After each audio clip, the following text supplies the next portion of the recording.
Good morning, everyone. We're glad you're here. My name is Garrick Byrnes, and this is my collaborator, Diana Hidalgo. Hi, Diana. Good morning. Hi, everyone.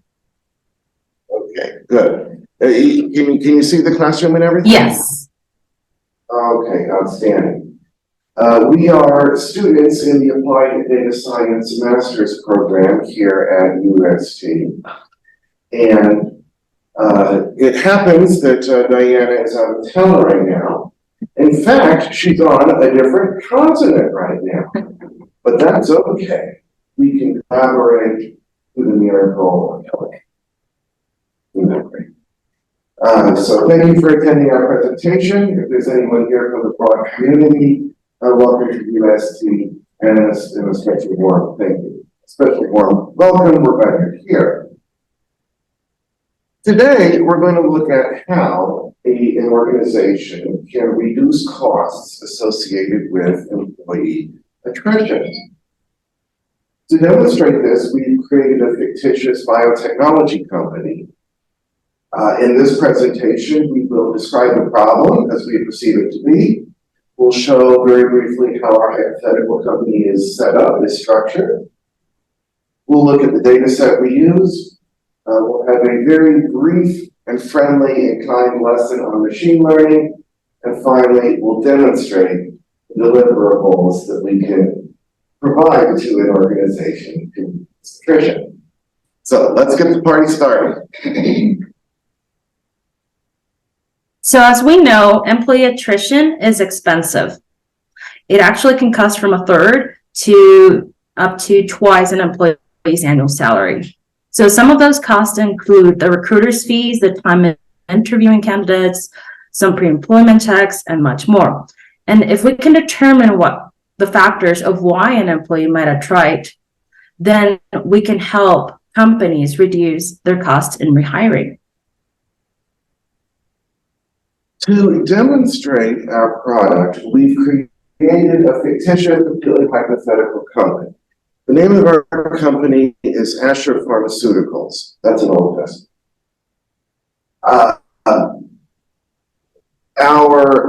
This is a biotechnology company, and the employees in the company work in one of three different departments. There are 9 unique occupations at this company, and the employees study one of 6 educational fields in their post-secondary education. In the research and development, which is the largest department, we see that most of the folks there are research scientists and lab technicians, as we would expect, and most of them studied life sciences and medicine in their studies. We have a sales department, and it's kind of cut off there, but what can we do? Most of the people in the sales department are sales executives or sales representatives. And as expected, we have a lot of marketing majors in the sales department, but also there are medical majors and life science majors who are working in the sales department. There's also a small human resources department.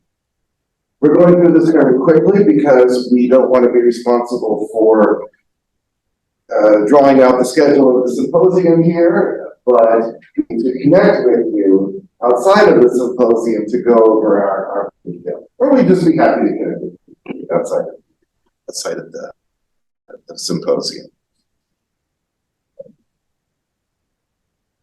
In order to build a machine learning model, we have to have data that the computer can use to generate the predictions. In this case, we can see here that the data set given to us included 1,029 historic employee records, which included some personal information such as age and gender, as well as employees' relationship with the company, such as monthly pay, distance from home.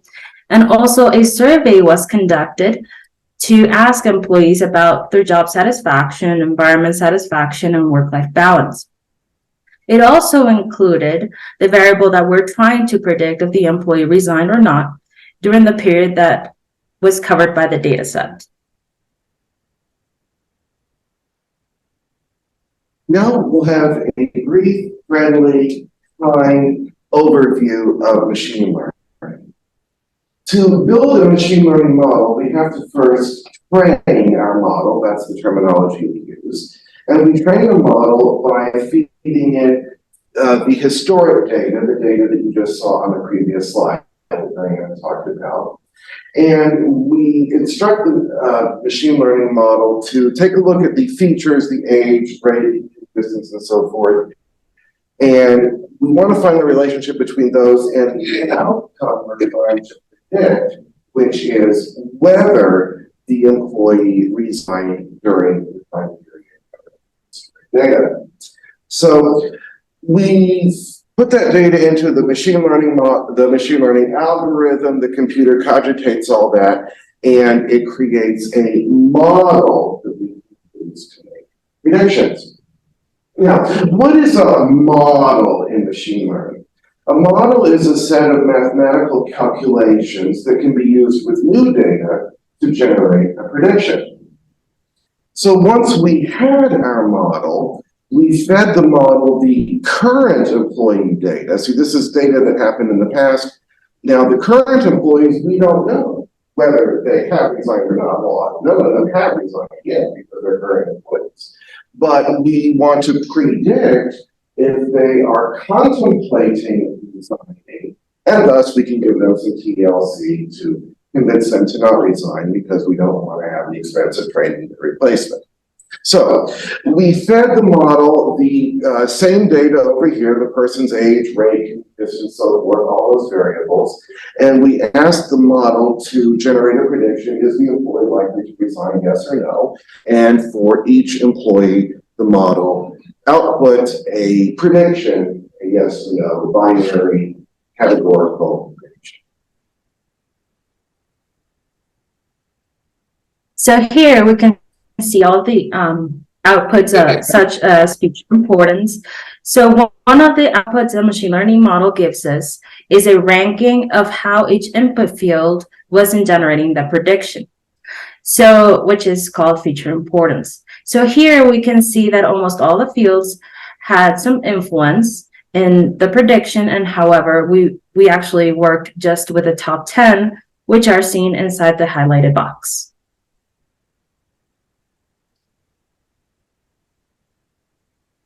This is the deliverable that we can deliver to the company.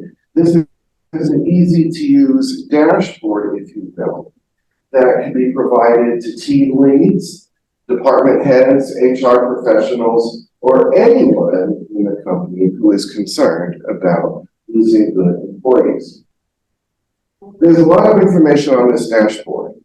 For the top 10 most important variables that Diana just discussed, we have a graph for them here. For each of the continuous variables, the variables for which there are a lot of possible values, such as age, for instance, there are two box plots. And the no box plot refers to the historic data, the employees that did not resign from the company during the historic data period. And yes, the yes box plot refers to employees who did resign during the historic period. So in the context of this project, yes is a bad thing, the employee resigned, and no is a good thing. So Diana, help us understand a box plot for those of us who have. Yeah, certainly. We also, we wanted to give you guys kind of a quick run through of what our box plot is. So the box plot, as you know, it is a box and whisker plot. The minimum and the maximum are located at the whiskers of the plot, which Garrick is pointing at. And the lower and upper quartiles are located at the upper and lower edges of the box portion of the plot. And the median is the line inside the box. Thank you, Diana. So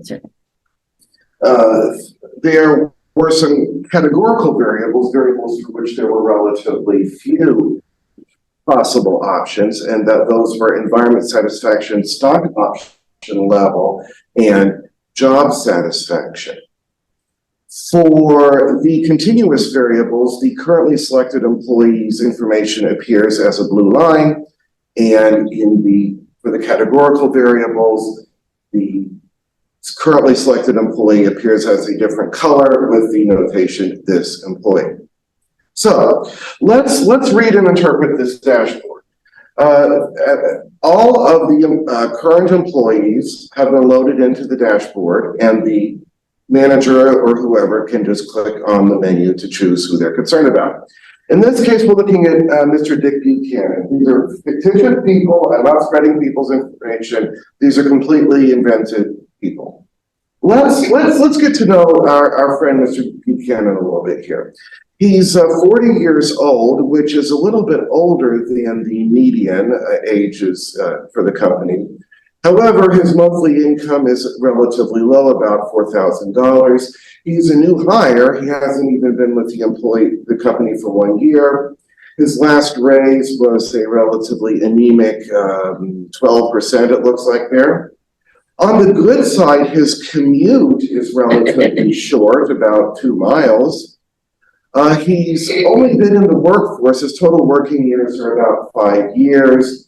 And in those 5 years, he's had 5 previous employers. When surveyed about his job satisfaction and environment, Mr. Buchanan reported a relatively low 2. So there's something there he's unhappy about, but at least he has been granted the highest stock option level, which is 3. So although Mr. Buchanan is a little bit older than average for this company, fundamentally he's an early career person. He's only been in the workforce 5 years. He's just started with the company. His income is relatively low. So, and we noticed with this data set, with this company, early career people like to move around, and whereas older employees are the ones that stick around. So there's not much we can do about some of these things, but perhaps Mr. Buchanan's manager could sit down with him and have a friendly conversation about why he is unhappy with his job and the environment, and maybe we can convince him to stay around a little while. It's assumed that everybody is valued at this company. Sometimes want attrition, but in this example, we'll assume that Dick is a good employee, but he's unhappy. Let's look at another employee. Let's look at Stefan Bullock, completely fictional people. The model predicts that Stefan Bullock is not likely to resign. Okay, when we fail, we need to understand why we failed, of course, but when we do something well, we need to understand how we're doing well. And we're going to use Mr. Bullock as an example. Mr. Bullock is in his late 30s, which is just right on the median for the long-term employees. His monthly income is, again, very close to the median. He's been with the company about 4 years. His last raise was a very robust 17%, it looks like here. So you better be happy about that. His commute is relatively long, about 19 miles. So that could be a source of discontent later. He's been in the workforce. His total working years are about 8 or 9 years, and he's had 5 previous employers. He has been granted the highest stock option level, and in this company, stock options are apparently important. They're one of the top 10 variables, so stock options are important to these folks. And Mr. Bullock reported a relatively high job satisfaction and relatively high environment satisfaction. So our model predicts that he is a relatively happy person. However, his commute is quite long, and so that may grow fatiguing to Mr. Stefan over time. So perhaps Mr. Stefan and his team can get together and work out some sort of arrangement where he doesn't have to come into the office every day, maybe only a couple times a week, a couple times a month. Here, to spare Mr. Bullock this torturous commute. Okay, so this So this concludes our prepared remarks. We invite you to connect with us through our LinkedIn profiles. We also included the QR code so that's easier. But there is no charge to meet with us to discuss how we can kind of do something similar for your organization. And we appreciate your time today. Thank you. Yeah, you can come in. Hi, you can come in. We want a new person just walked into the room. It's okay. So this concludes our prepared remarks. We would love to connect with you outside of the symposium. We kind of came through this pretty quickly because we didn't want to throw off the schedule for the whole symposium because we're only the second presenters. But we'd be happy to go over this more in detail in a more less. So, does anyone have any observations they'd like to proffer? Yes, sir. Quick question: what model was used in order to build the prediction? We used a. Okay, what was the name of the model, Diana? The combination model. It was the XG boost and the. I think it. So I think it was a combination of different models. It was a combination of 4 different models. The word escapes me at the moment, but it was an ensemble of 4 different ones. Okay. Yeah. Hey, real quick, it is 9:40, so it's time for the next presentation. But if y'all don't mind giving a few minutes into the break, questions here. Okay, with that one. My question was, depending on the model, I don't know what else will notice, but do you need to standardize the data before you train the model? Yes, we do. Yes. Well, that helps it. That helps the model go faster. It helps the model work faster if time is a concern. So yes. Yes, sir. First of all, great presentation. It's very straightforward, especially graph school machine learning. What programming language did you mainly use for this? Okay, I kind of thought so. Yes, Python. If you go into a whole different discussion about Python. And how much code did y'all need to write for this? A fair amount. We with these machine learning, we share code with other contributors on the internet. Yes. But of course, for sure, we had to customize it for this data set. So we did a fair amount, and also we did a lot of examination of the variables independently, a lot of graphing. Then in this, I got carried away with distributing the workload across multiple computers. I think someone else is doing a project on that. So it was fun, but we had to write a fair amount of code to make it work.